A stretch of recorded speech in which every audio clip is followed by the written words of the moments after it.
एक भिखारी सुबह सुबह भीख मांगने निकला। चलते समय उसने अपनी झोली में जौ के मुट्ठी भर दाने डाल दिए।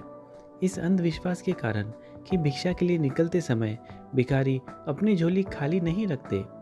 थैली देखकर दूसरों को भी लगता है कि इसे पहले से ही किसी ने कुछ दे रखा है। पूर्णिमा का दिन था। भिखारी सोच रहा था कि आज अगर ईश्वर की कृपा होगी तो मेरी यह झोली शाम से पहले ही भर जाएगी। अचानक सामने से राजपथ पर उसी देश के राजा की सवारी आती हुई दिखाई दी। भिखारी खुश हो गया।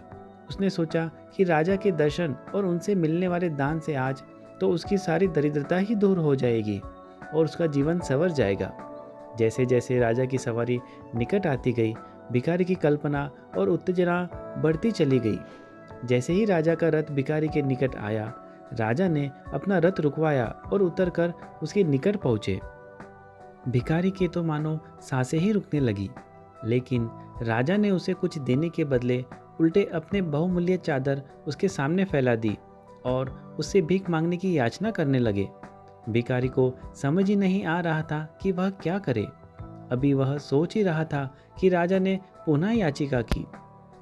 यह सुन भिखारी ने अपनी झोली में हाथ तो डाला, मगर हमेशा दूसरों से लेने वाला मन देने को राजी ही नहीं हो रहा था। जैसे तैसे करके उसने 2 दाने जौ के निकाले और राजा की चादर में डाल दिए। उस दिन हालांकि भिखारी को अधिक भीख मिली थी, लेकिन अपनी झोली में से 2 दाने जौ के देने का अफसोस उसे सारा दिन रहा। शाम को जब उसने अपनी झोली पलटी तो वह आश्चर्य हो गया। जो जौ वह अपने साथ झोली में ले गया था, उसके 2 दाने सोने के हो गए थे। अब उसे समझ में आया कि यह दान की महिमा के कारण ही हुआ है। वह पछताया कि काश उस समय उसने राजा को और अधिक जौ दिए होते तो आज वह पूरे जौ के दाने सोने के हो गए होते। लेकिन वह दे नहीं सका क्योंकि उसकी देने की आदत जो नहीं थी।